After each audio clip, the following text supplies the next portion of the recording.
Magandang araw sa inyo mga minamahal kong mga magulang at mag-aaral sa unang baitang. Welcome to MTB MLE Mother Tongue Base 1 online class. I am Teacher Heart. Natutukoy at nakapagbibigay ng pangalan sa mga salitang pangalang pantangi at pangalang pambalana. For today's video, ang ating topic ay tungkol sa pangalang pantangi at pangalang pambalana. Sa pagtatapos ng aralin na ito, ikaw ay inaasahang natutukoy at nakapagbibigay ng pangalan sa mga salitang pangalang pantangi at pangalang pambalana. O mga bata, tayo ay magbabalik-aral. Magbigay nga kayo ng halimbawa ng pangalan ng hayop, tao, bagay, lugar at pangyayari. Ngunit ako muna ang magbibigay ng halimbawa nito. Halimbawa sa hayop, pusa. Kayo nga, magaling. O doon naman tayo sa tao. Lola, kayo nga, mahusay. O doon naman tayo sa bagay. Lamesa, kayo nga,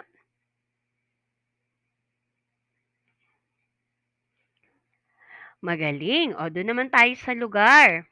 Simbahan, kayo nga, magaling. O pangyayari naman, kaarawan. O kayo nga, minisip ba kayong halimbawa ng pangyayari?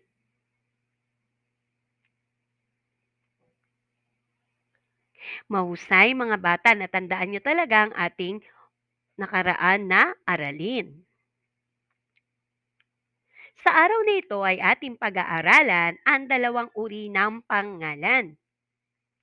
Bago tayo magpasimula ay mayroon akong inihandang kwento para sa inyo. Ngunit bago tayo makinig ng kwento, balikan muna natin ang mga tuntunin sa pakikinig ng kwento. Una, umupo ng maayos, huwag patayo-tayo at huwag malikot. Pangalawa, tumingin sa monitor, sa iyong guro o sa nagkukwento upang iyong malaman kung ano ang kwento. Pangatlo, isulat o tandaan ang mga pangalan ng tauhan, mahalagang pangyayari, at tagpuan sa kwentong napakinggan. Siyempre, pang-apat, i-mute ang microphone upang hindi maging sanhi ng ingay at maging malinaw sa pandinig ang boses ng nagkukuwento. Panlima, i-click ang raise hand kung ikaw ay sasagot sa mga tanong tungkol sa napakinggang kuwento.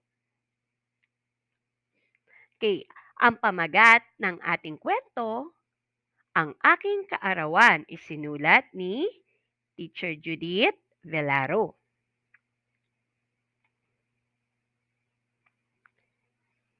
Maaga akong gumising. Excited ako dahil kaarawan ko ngayon. Binati ako ni nanay. Happy birthday, Denise. Sabay, yakap sa akin ni nanay. Salamat po, Nanay Judith, ang sabi ko. Nakahanda na sa lamesa ang mga handa para mamaya sa aking birthday party. Mayroong Selecta ice cream, Goldilocks cake, Jollibee, spaghetti, palabok at chicken joy. Ang sarap! Ikatlo ng hapon ang simula ng aking birthday party. Ikatlo na ng hapon, simula na ng aking birthday party. Dumating na ang aking mga kaibigan na sina Rika at JC.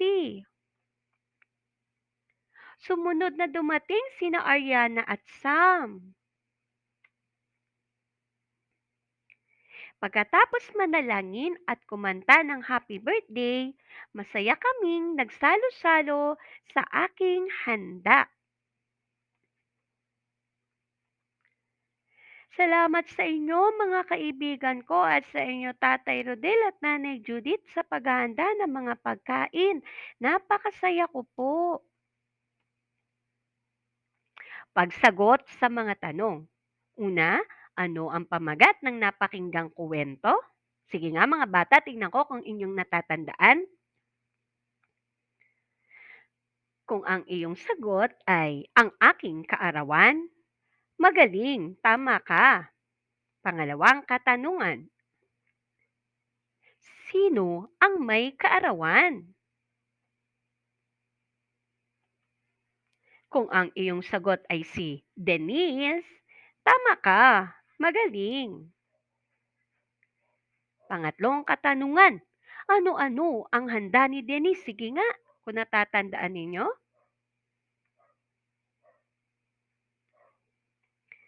Kung ang iyong sagot ay Goldilocks na cake, Jollibee spaghetti, palabok, chicken joy at selecta ice cream, mahusay, tandang-tanda mo talaga ang ating kuwento. Pang-apat na tanong, sino-sino ang mga bisita ni Denise? Sige nga kung natatandaan ninyo. Kung ang iyong sagot ay sina Rika, JC, Ariana at Sam, magaling, tama kayo. Panlimang tanong, sino-sino ang mga pinasalamatan ni Denise? Sige nga mga bata.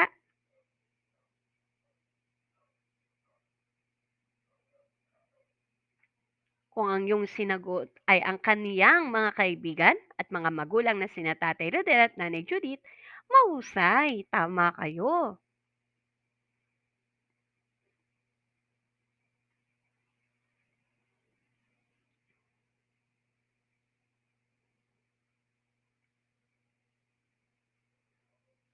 Paglalahad, basahin natin ang mga sumusunod na salita na hango sa ating kwentong napakinggan. Sundan niyo ako ha, ako muna. Goldilocks, Selecta, Jollibee, Denise,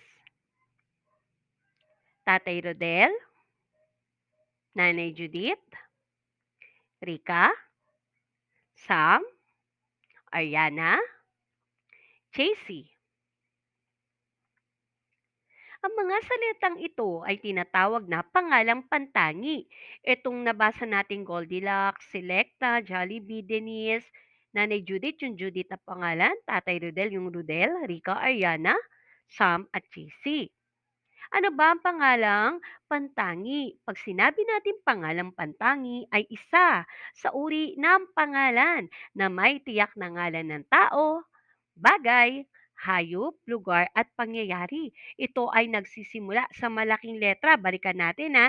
Tingnan ninyo ang Goldilocks, letter G, malaking letra. Ang Selecta, malaking letra. Ang Jollibee, letter J, malaking letra. Ang Denise, malaking letra.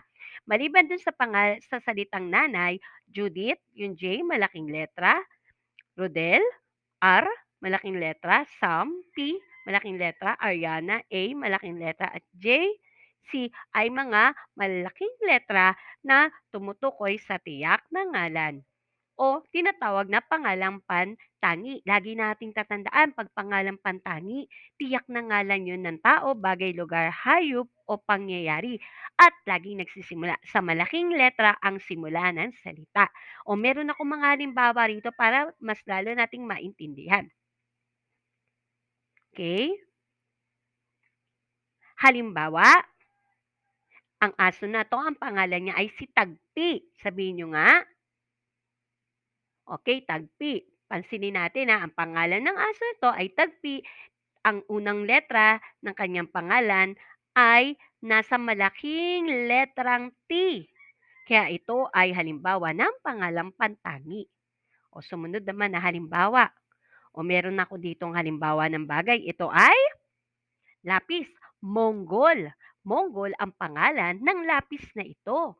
So, nagsisimula sa malaking letra. Ang letrang M, ito ay halimbawa ng pangalang pantangi. Sunod tayo. iPhone. So, bagay uli.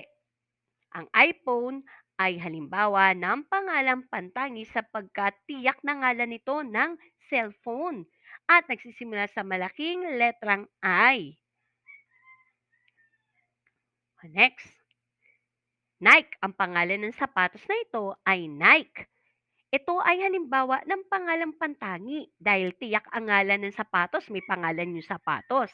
At nagsisimula sa malaking letrang N ang salitang Nike. Kaya ito ay halimbawa ng pangalang pantangi. Sunod, Teacher Judith. O yan, si Teacher Judith. Ang Judith ay halimbawa ng pangalang pantangi dahil tiyak ang ngalan ng guro dito na ang pangalan ng guro ay si Judith. So ito ay halimbawa ng pangalang pantangi. Doon naman tayo sa sunod na halimbawa ng pangalan o uri ng pangalan. Ito ay ang pangalang pambalana. Ito ay uri din ng pangalan, ngunit ito ay hindi tiyak na ngalan ng tao, bagay, hayop, lugar o pangyayari. Ibig sabihin, hindi sigurado, hindi kumpleto yung buo kung ano ba, kung may pangalan ba siya. Hindi katulad sa pangalang pantangi, may tiyak tayo ngalan dito, walang tiyak na ngalan. At nagsisimula ito sa maliit na letra. 'Pag pangalang pambalana, maliit na letra siya nagsisimula. Halimbawa, aso. O may tiyak ba siyang pangalan? Wala. So, at nagsisimula sa maliit na letra. Aso. Ang salitang aso, ang letrang A ay sinulat sa maliit na letra, kaya ito ay limbawa ng pangalang pambalana. Sunod naman na halimbawa, uli ng pangalang pambalana, lapis. Hindi tiyak kung ano ang pangalan ng lapis na yan. So, lapis lang. At nagsisimula sa maliit na letrang L, ang salitang lapis. Kaya ito ay halimbawa ng pangalang pambalana. Sunod tayo, cellphone. Ang cellphone ay halimbawa rin ng pangalang pambalana dahil hindi natin tiyak kung anong uri ng cellphone ang ibinigay dito, kung anong pangalan ng cellphone na yan. Basta sinabi lang na cellphone. At ang pagkakasulat ng mga salitang cellphone, ang lahat ay nagsisimula sa maliit na letra. Kaya ito ay halimbawa ng pangalang pambalana. Next tayo. Ayan, sapatos. Sapatos lang, walang binigay na pangalan. So kung ito ay sapatos, ito ay halimbawa ng pangalang pambalana dahil nagsisimula sa maliit na letra ang salitang sapatos, ang letrang S, ang unahan, at hindi tiyak kung ano ang pangalan ng sapatos na ito. Ayan, yung ating sunod na halimbawa, guro. Bakit? Ito ay halimbawa ng pangalang pambalana sapagkat guro ang simulang salita ng letrang G ay nagsisimula sa maliit na letra at hindi natin tiyak kung ano ang pangalan ng guro na ito, hindi naman nakalagay. Okay, naunawaan niyo ba mga bata? Para sa ating unang gawain, ganito yung gagawin natin. Magbigay kayo ng halimbawa ng pangalang pantangi na ididikta ng iyong guro kung ito ba ay para sa tao, hayop, lugar o pangyayari. O meron akong halimbawa rito. Halimbawa, tao. O bigay kayo ng pangalan tao, Lina. Sige nga, try natin ha. Sige nga, magbigay nga kayo ng halimbawa ng pangalan ng tao. Dapat yung pangalang pantangi, yung tiyak ha. O ako muna. Joseph. Sige nga, bigay nga kayo.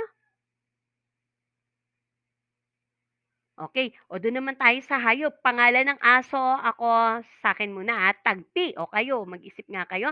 Ano bang pangalan ng hayop na alaga ninyo diyan sa bahay? Sige nga.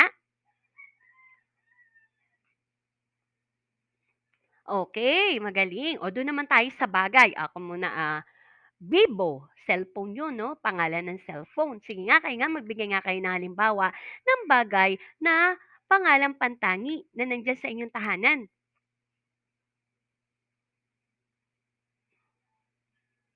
Magaling. O sige, do'n naman tayo sa lugar. O halimbawa naman ng lugar, tiyak na ngalan, tiyak na o yung pangalang pantangi ay SM. Sige nga, kayo nga magbigay. Okay, magaling. O do'n naman tayo sa pangyayari. Ah, na pangalang pantangi na halimbawa, bagong taon. O sige nga, kayo nga, ano bang pangyayari? Okay, magaling. O, ngayon naman, do'n naman tayo sa halimbawa ng pangalang Pambala na, yung hindi tiyak ang ngalan at ito ay nagsimula sa malaking letra, ha. O, umpisahan natin sa tao. Okay, tao, halimbawa ay doktor. Kayo nga, bigay nga kayo ng halimbawa ng pangalang Pambala na hindi tiyak na ngalan ng tao. Mahusay. O, do'n naman tayo sa hayop, pusa. Kayo nga, magaling. Sa bagay naman, sapatos. Kayo nga, okey. Sa lugar naman, kayo nga magbigay nga kayo ng halimbawa. Ako muna, bahay.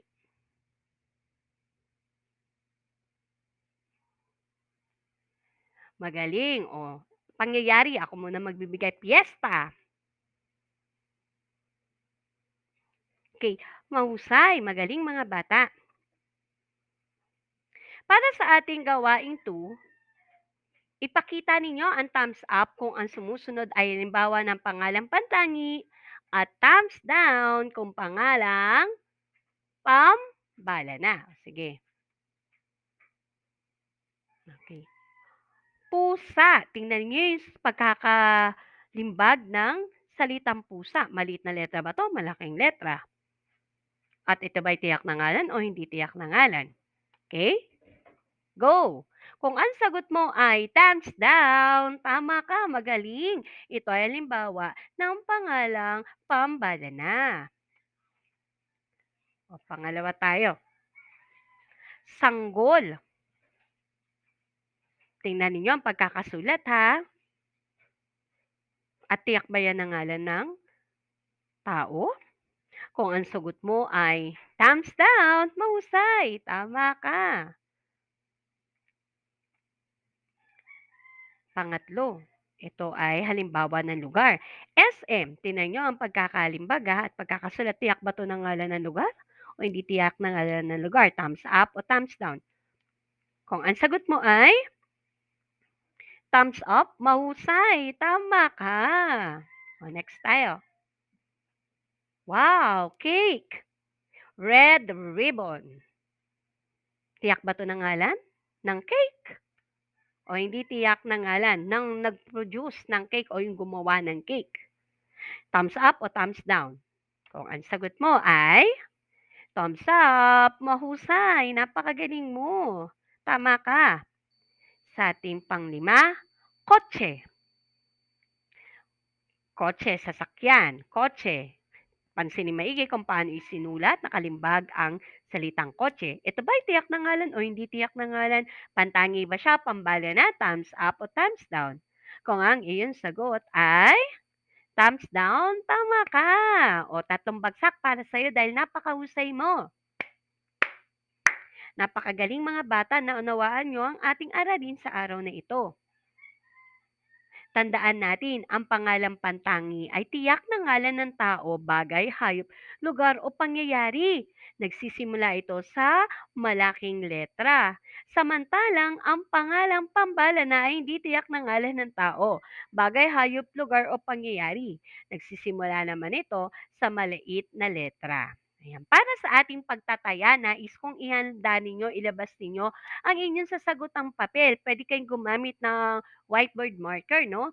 At isulat ang pantangi kung ang sumusunod ay halimbawa ng tiyak na ngalan ng tao, bagay, hayop, lugar, pangyayari, at pambala na kung hindi tiyak na ngalan ng tao, hayop, lugar, o pangyayari kung hindi tiyak ang ngalan. Okay, handa na ba kayo mga bata? Sige, para sa ating unang bilang, orasan.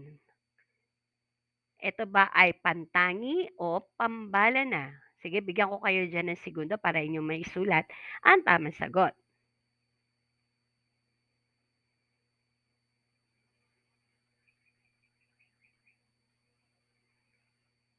Okay?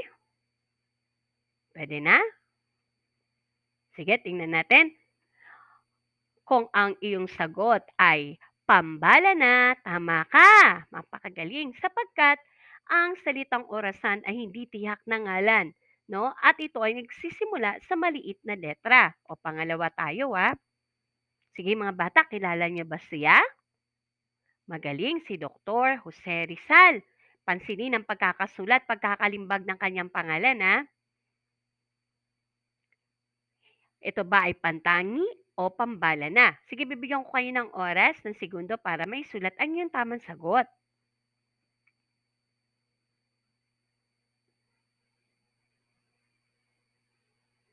Okay? Kung ang iyong sagot ay pantangi, magaling, tama ka sapagkat ang Jose Rizal, Dr. Jose Rizal ang pangalan ni Dr. Jose Rizal ay tiyak na ngalan ng tao at ito ay nagsisimula sa malaking letra. O para sa bilang na 3,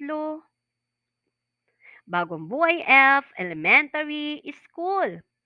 Sige nga, tingnan nga natin. Ito ay halimbawa ng pangalan ng lugar. Sige, tingnan nga natin. Pansinin ninyo kung paano inilimbag, ah. Okay, bigyan ko kayo ng oras para diyan. Sige, sagot tayo. Yan ba ay pantangi o pambala na?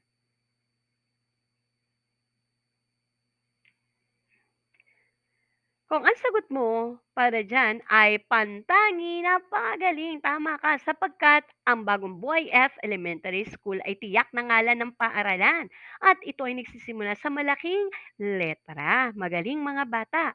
O doon na tayo sa pang-apat.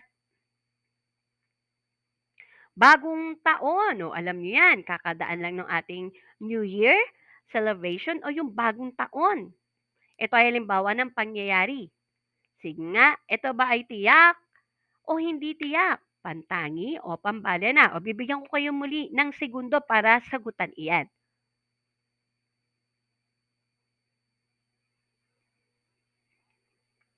Okay, time's up. Kung ang iyong sagot para dito ay pantangi, magaling. Tama ka, sapagkat ang bagong taon ay tiyak na pangyayari. At ito ay ating sineselebrate tuwing ika-uno ng buwan ng Enero o January 1st, no? So ito ay halimbawa ng pantangi dahil unang-una, nagsimula din sa malaking letra ang bawat salita. Okay? Para sa ating uling bilang, sige nga, tingnan ko. Lolo. Ito ba ay pangalang pantangi o pangalang pambala na? Pansinin lagi natin na kung paano inilimbag o sinulat o paano ba nakasulat yung mga letter dito, mga letra. Kaya bigyan ko na kayo ng segundo para sagutan ito. Okay? Kung ang sagutin nyo para dito ay pambala na, napakahusay mga bata. Tama kayo sapagkat ang pangalan ng tao na halimbawa rito ay Lolo ay hindi tiyak na ngalan dahil di natin alam ano bang pangalan dyan ni Lolo basta sinabi lang ay Lolo. At ito ay nagsimula sa malaking letra ang salita ng Lolo. Kaya ito ay pambala na, magaling. 3 bagsak muli para sa inyo mga bata. Ano ang iyong natutunan sa araw na ito? Sige nga mga bata, may natutunan ba kayo? Sige nga, maaari ko bang mapakinggan?